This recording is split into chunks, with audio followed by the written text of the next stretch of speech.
some gods, Teotihuacán.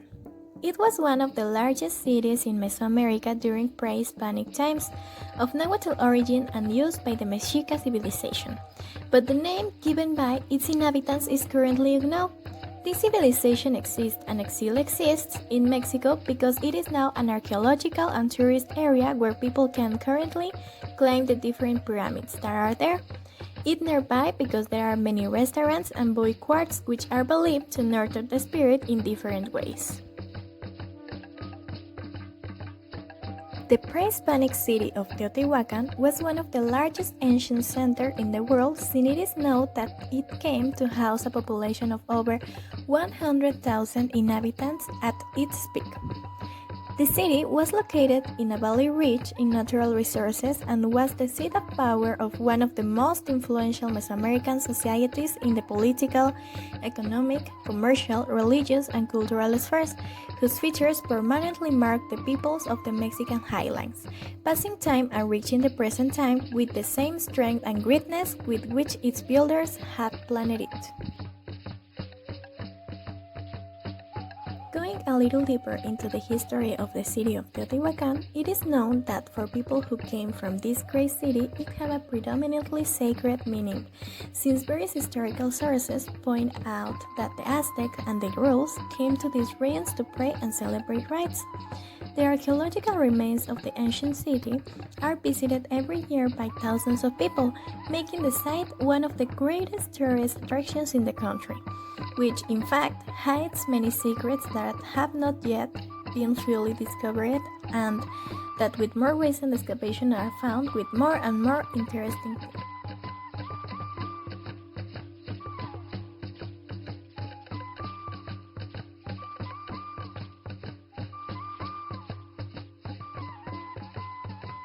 Teotihuacán has been a project of interest since the pre-Hispanic era of Mesoamerica. The first excavations carried out on the site correspond to the Mesoamerican Post-Classic. The Mexicans excavated the city in the search of precious objects that they later included in the offerings that they placed under their buildings. In the excavation in Mexico Tenochtitlan, several of these remains have been restored. Underground excavations have continued to provide information on structures as significant as the Sun and Moon pyramids. Teotihuacán is the most explored site in Mesoamerica. His first works of research proposed date from the 18th century, when Don Carlos de Sigüenza explored the breathing attached of the Moon Pyramid. In 1905, work began of the Pyramid of the Sun, from the intervention of the Pyramid of the Sun. Land was acquired by federal government of the official opening in the first archaeological zone and the site museum in Mexico. They have become a banner for Mexicans in the defense and protection of the national cultural heritage. Their main monument, the Pyramid of the Sun, is an icon of national identity, especially as a relevant element of the prehistoric past. It was the first site in our country to be declared a World Heritage Treasure by UNESCO in 1987. Due to the dimensions of the archaeological zone, it is very difficult to enjoy all this cultural offer in a single visit. However, there are routes designed to make the most of the tours, depending on the particular interest of each visitor, which is why there are following routes. Monumental Road starts at Gate 1 and ends at Gate 3. Mural Painting Road starts at the Teotihuacanos Murals Museum's Door 83 and ends at the Tepantitla Architectural Complex, Door 4. The Teotihuacán Valley is part of the Mexican basin. It is located in the northeast of this gray-like glass with more than 14 kilometers of surface with delimitation that correspond to the state of Mexico.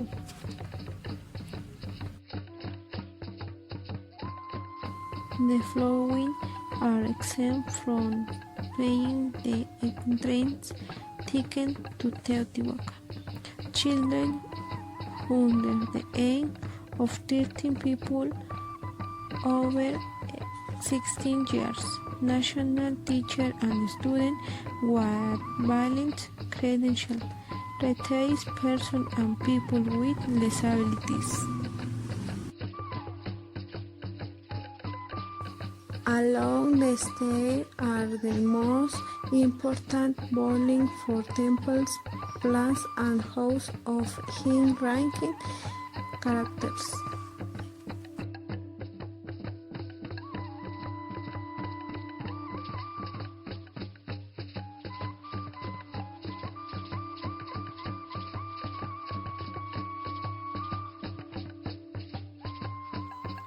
The Pyramid of the Sun is a large construction in Teotihuacán. It measures 225 meters per side and reaches about 56 meters in height. Given this dimension, it is not surprising that unlike other buildings, whose volumes are the product of the accumulation of different constructions, the Pyramid of the Sun was built in a single stage during the Zacuali pace, 1 to 150 AD. Because the Mexica called Tonatiuh Encierro del Sol. It is commonly thought that it was dedicated to the cult of the stars. However, some authors maintain that it was actually dedicated to the god of rain.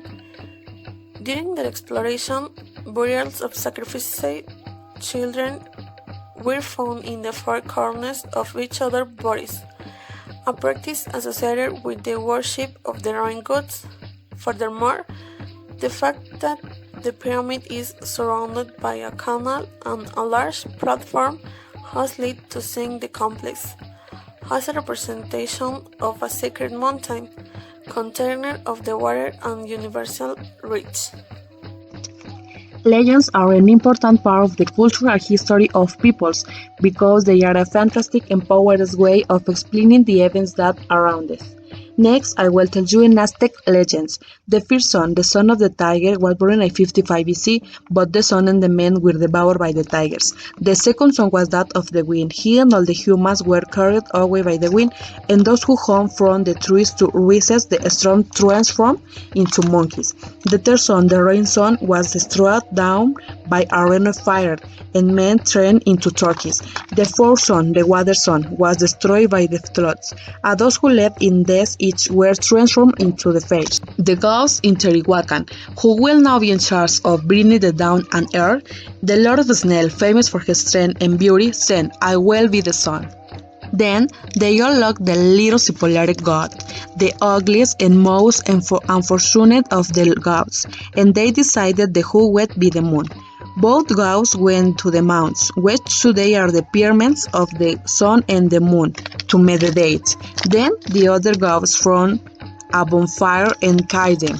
The little symbolic god peeled memento and threw himself into the flames. It resurfaced soon after and rose, glowing in the sky. But the Lord of the Snail did not decide to do it. So, exasperated, the ghost pushed him.